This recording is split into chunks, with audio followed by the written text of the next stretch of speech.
Well, I had gone to a regularly scheduled mammogram. Okay. I did not feel anything. I did not expect any kind of earth-shattering news or anything. And there were 2 chairs in front of the doctor's desk, but I was sitting on the left seat behind the chairs. Okay. Like, I did not want to be that close to the doctor. I don't want to be in that chair. I don't facing the doctor. know what he's going to say. And the doctor started talking, and he said, I've been doing this a long time, and of course you're going to have a biopsy, but I can say with certainty that you have breast cancer. And I just left work half a day to go have this, and I said, I'll be back. And I was like, it was crazy. Life-changing moment, literally. I just could not comprehend what was happening to me. It helps my Nana, if you're watching on YouTube, to like and subscribe.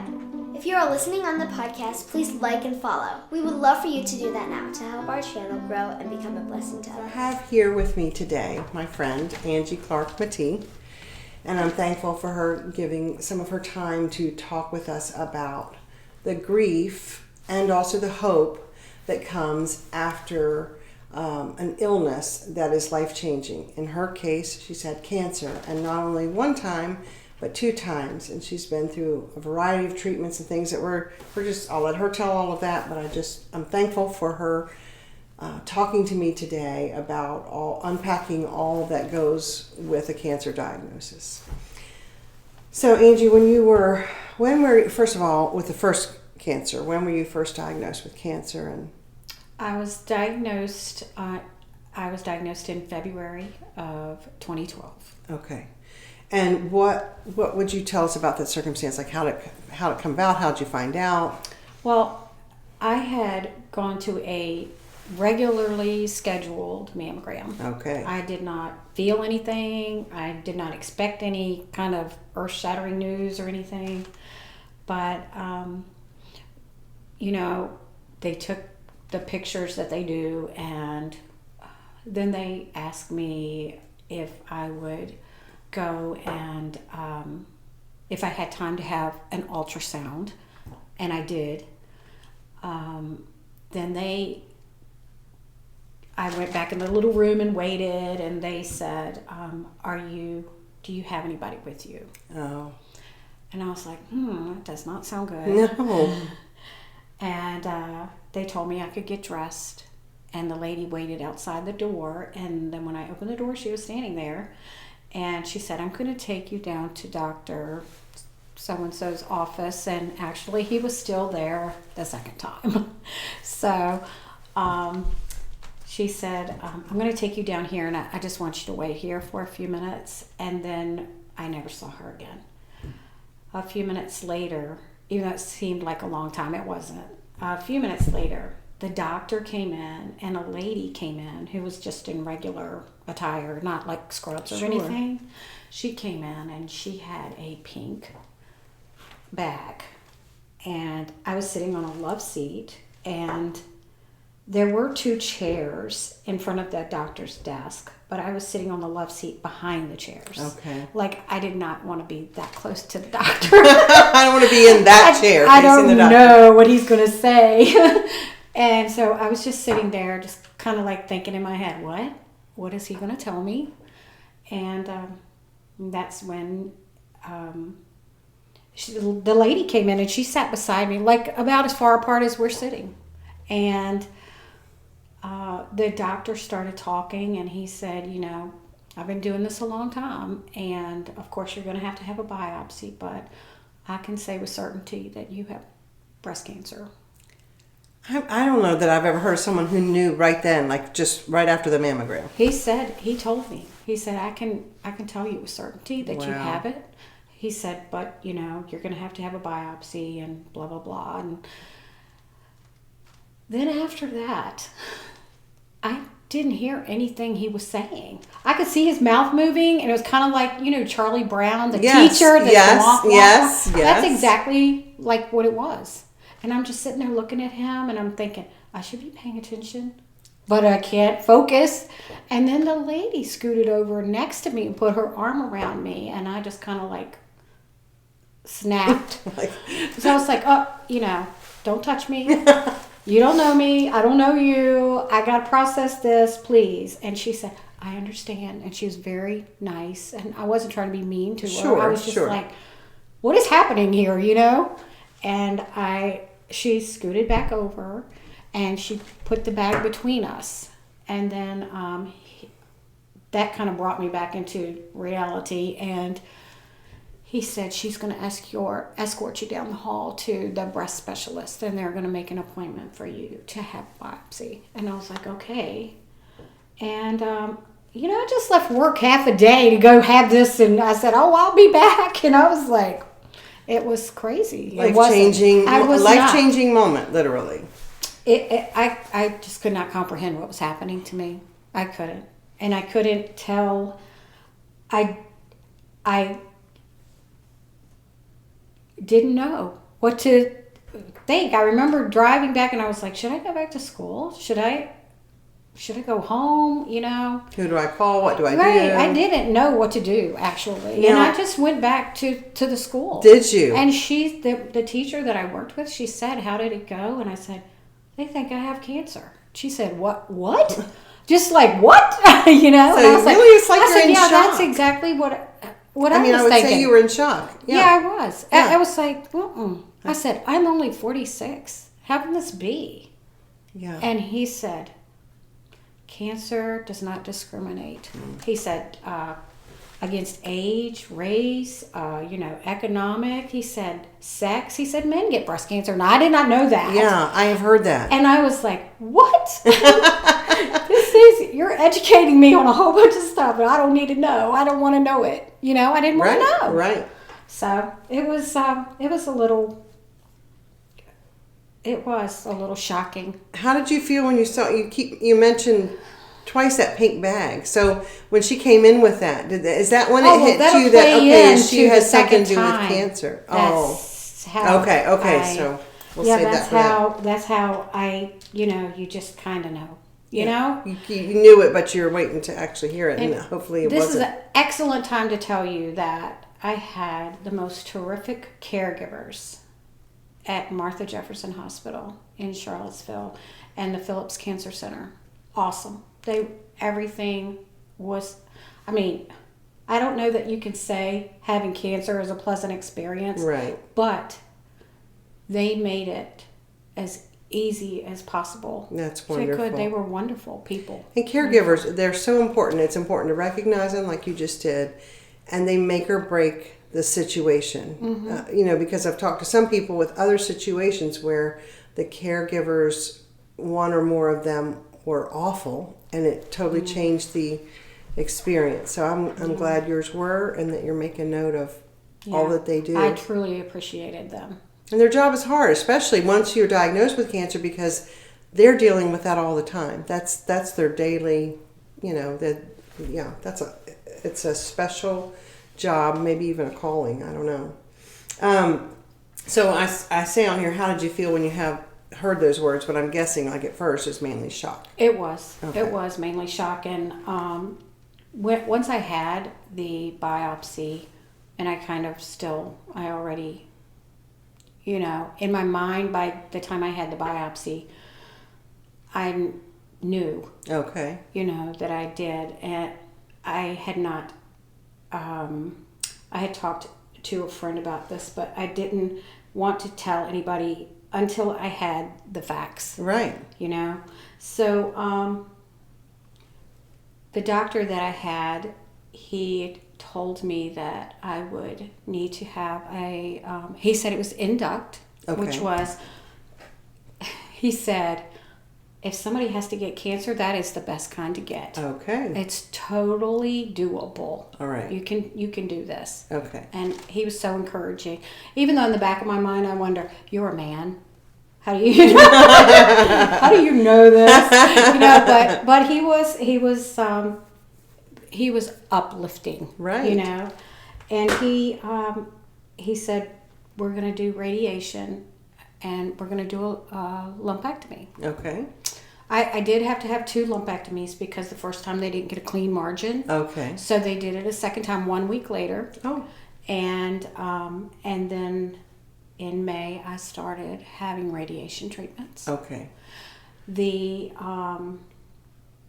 I knew I had so many people praying for me. And when I went to have my lumpectomy, I had people in the room praying with me at that time. Wow. And my anesthesiologist, who is so wonderful, I will never, ever forget her. And she came in, and I actually apologized because I said, I'm sorry. I know you were, she came in, but she stopped. And she, was very respectful. And I said, I'm sorry. I said, I'm just really nervous. And, my friends wanted to pray with me. And she said, it's okay, honey, because I pray for every one of my patients the night before that I'm going to deal with. And I was like, how reassuring that is to have a doctor that doesn't think they're God. Right. So, and I was terrified. So when we got to the OR, she was sitting behind me, and they put your arm out and do all this stuff and try to explain to you what's going on, but you're going to be asleep, so you don't really care. And I'm like, yes. And she said, are you okay? And I said, yeah. And then I said, will you pray with me? Will you pray for me? Oh, wow. And she said, of course. And because she had already said that she prayed. And I think, when I tell people that, they're like, what? That's amazing. And I think because, she walked in on us praying, that opened the door. Right. And so she did, and she said, this is what's going to happen. I'm going to pray for you, she said, and when I say amen, I'm going to hit the juice, and when you wake up, we'll be done. Wow. And that is exactly what happened. Exactly. And Those she moments when was, you're just out. yes, and she was my, I requested her when I found out I had to have the second lumpectomy. Oh, wow. And she was also my anesthesiologist for that one, too. Oh, that's neat. Yes. She said, well, I'm sorry we're back here again. Mm-hmm. She said, it's good to see you, but I'm sorry we're back here again. Exactly, That's not what under she the said. circumstance. Yes, yeah. So it was what great. A blessing that God sends that your way. Oh, my goodness. I've heard of that happening a time or two. In fact, it happened to Dan, my husband now. It happened to him in one of his sinus surgeries. His doctor asked him if he could pray with him beforehand. I guess from something they said or prior conversation, he realized Dan was a Christian. And you're right. There's nothing quite like the comfort of your doctor praying over what he's getting ready to do, or your, in your case, anesthesiologist. Anesthesiologist. I Yes. need to try twice to say that. So, what were some of the things that shocked you along the way? Well, or even what did you go through? You said you had to have radiation, and that was several weeks worth. I had to have 33 radiation treatments. Okay. And I would, we live in Greene County, so it was about 25 minutes to get to Charlottesville the way I drive. But probably about 40 minutes, Okay. But I took a back road, and whenever my kids or whatever would go with me, they're like, no, we're not riding on the back road with you. So they would not. But I would go. I had 33 treatments, and so it took that amount of time to get there. And the radiation treatment might last, just getting ready for it, and then the treatment itself might last a minute or two. Oh, really? And then you're back in there getting redressed, and so sometimes I would be like, when you're doing this day in, day in, day in, day in, I start to have a little pity party. But the way the hospital is set up, when you go into the cancer center, right to your right-hand side is the chemo lab. And I did have to go in there to talk to the oncologist and stuff, but I didn't, ever have to be treated there. Right. My area was in the basement, down in the bottom level was where we had radiation. So I got to walk right past that, and so that would snap me back to reality. At least you're not in there. True. I would get if I did try not to let my mind think on it too much. So I would like blast the radio, and I'd be listening to Casting Crowns and, Praise You in the Storm and Who Am I, Yes. God, please, help me out here, because I just, I didn't, people couldn't go with me every day. Right. And I worked during that time. I worked up to 1:00, and I had my treatment at 2. Then after my treatment, I would go home. So I tried not to miss work. And even though some people were like, "Oh, you should take off and you can do this," and I was like, "And do what? Right. Sit at home, think about it?" Right. Nobody wants to think about that. And I think you're right, it depends on the person. I think some people do better keeping their life a little bit normal during hard times. Yeah. I think that's helpful. So, did you get, from radiation, you get really tired? Well, when I started radiation, it was May. Okay. And so I was close to the end of the school year. So I think we got out like the second week of June, and the last last treatment was like, my birthday's June 19th, and I remember that it was in that week because the nurse said, "What a great birthday present. You don't have to come out here, anymore." And so just in the last 2 weeks or so, I got real tired, and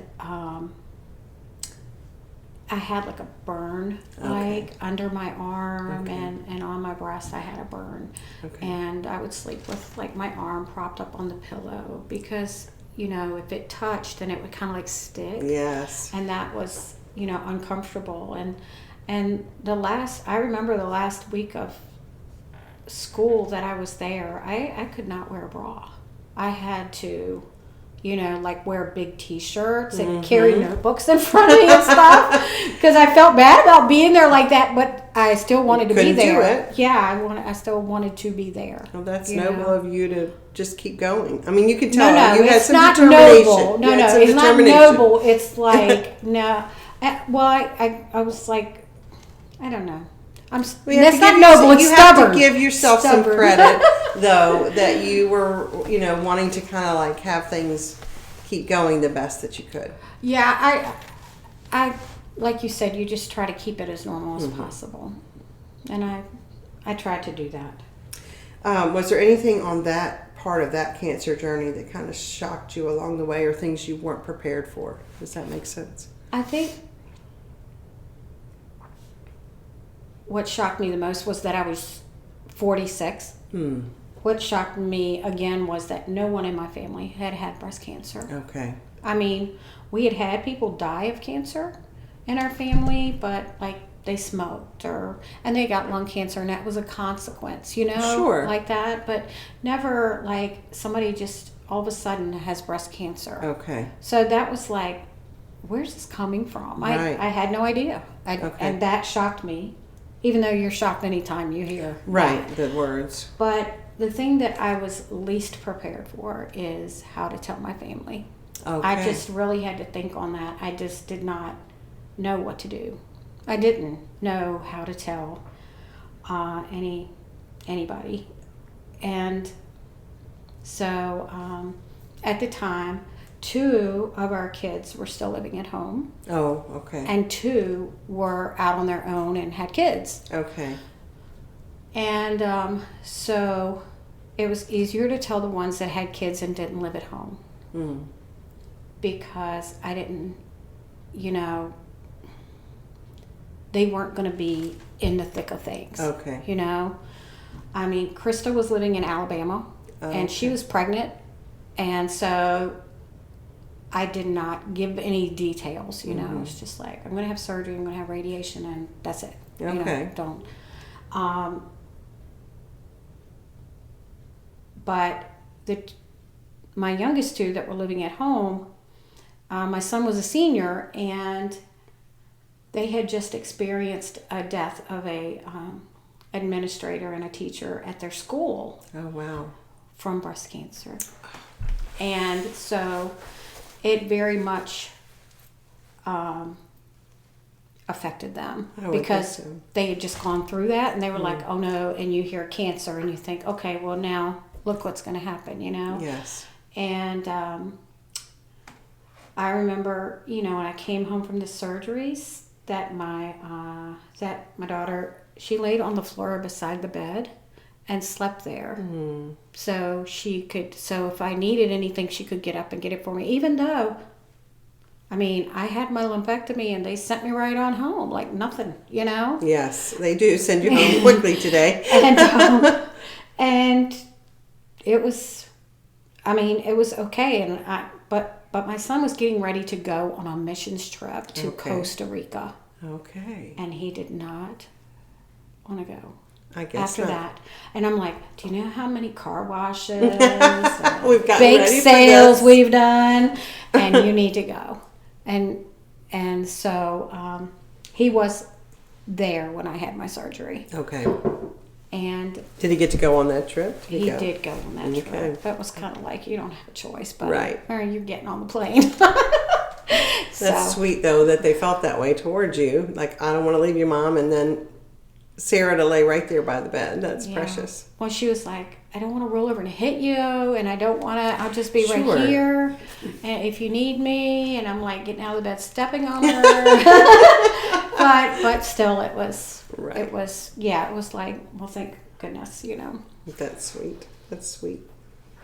I think that the hardest person the person that first came to my mind was my mom. You know, I know from experience that people in my family who've lost loved ones or parents and kids are resilient. Right. You know, Right. They'll bounce back. It's not going to be the same, but they'll bounce back. But I was really concerned about my mom because she had buried 2 daughters. And I was like, you know, this just doesn't seem fair. I don't want my mom to have to go through this a 3rd time. Right. So she was the one I was concerned about, and I couldn't tell her. I had to have my friend go. And I lived in Charlottesville, like I said, at the time, the Charlottesville area. So, you know, my friend who I had been communicating with about this all the time, Karen Tyler, you know her from Landmark, but yes. She went to my mom's house. And when my mom said when she opened the door and she saw her there, she knew something was up. What's up, you know? But just, you know. How'd your mom do? She was there a lot, you know. She was there a lot. That's great. You know, coming up and, you know, thank goodness it's not that far, you know. Right. An hour and a half maybe, you know. Right. So it's not, but she would come up there. And I remember, you know, waking up and she was right there, you know. Probably and Karen somewhat was there therapeutic too. for her to feel like she could be involved or be there for you. Yeah, I think so. Absolutely. You know, we're all control freaks in our family. Me too, so I'm right there with you. So I don't, you know, she couldn't really do anything, but I do remember when I was waking up one time, this was the second go round, but I remember waking up and I could hear her. She was like standing and she was leaned over the bed like beside my pillow and she was praying. Oh. And I was like, is she talking to me? But I was in a fog, you know? And then I was like, were you talking to me? I didn't understand what you were saying. She said, no, I was praying. And I was like, okay, that's good. Yes, that's all right. Keep talking to God. Yeah, there you go. You're talking about me. You're not talking to me. So it was okay. All right. And then I say, this might be better for the second time. However, we might flip these questions if it's better for you. But I asked, like, how did it affect you spiritually or mentally, physically, emotionally, your relationships, your job, whatever you want to tell us about. And do you think you want to answer that after the second cancer and as a whole? Or yeah, that's fine. Or that's was fine. it more individual? Because you don't realize at the time you're going through it. Like, I worked through it, through the time. But that's just because, I mean, they offered to let me be off. Okay. But I chose not to be off. Okay. Now, the other thing I want to say is that, like, I could see God moving in different ways, and some things are just like, oh my gosh, that's amazing. And then I'm like, why am I amazed? Because he does amazing things. Yes, he does. Yes, he does. But in November of 2011, I had been paying for a cancer policy for like, a year and a half or 2 years or something. And I was like, now get this, it was $44. And I was like, I could put that $44 somewhere else, Like, I get it, like trimming things down and figuring out your budget. But then something happened that day, and the lady was in the office, and we were supposed to go up if we wanted to make any changes and sign papers and do all that. And this lady is wonderful. And she is also a Christian. So I didn't learn this until after, and I had my,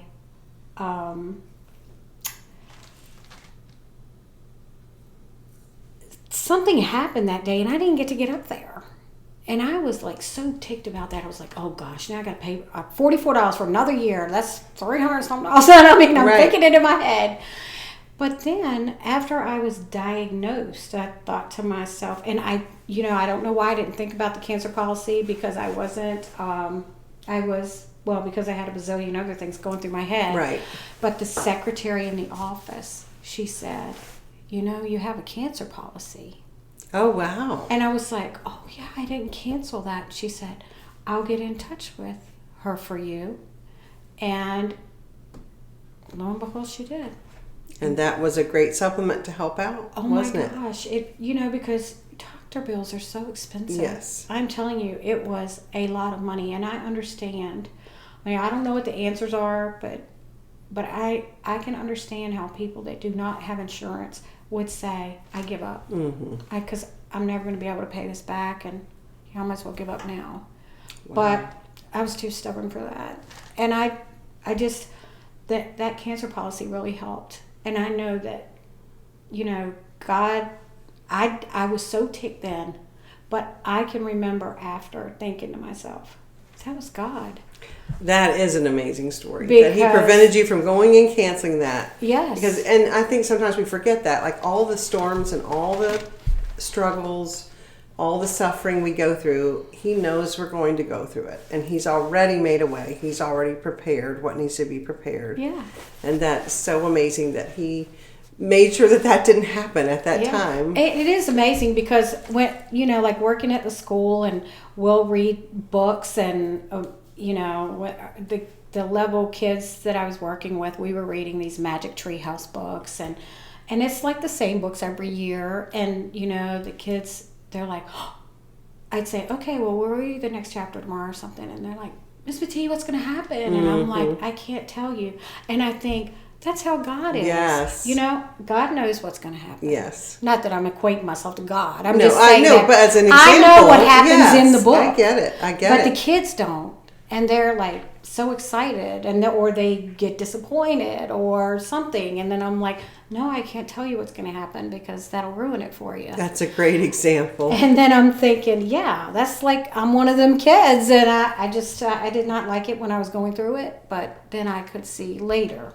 And lesson learned, because I'm that person, like you said, a control freak, that when things don't go how you have it planned or how you wanted to do it, it's very easy to get mad or sad or whatever, angry, at the situation. Yeah. And when it may very well be God's hand in it. Yes. And I need to behave better toward it. That's a blessing. I'm glad you had that. And what a great way to think about how God takes care of us in the darkest times.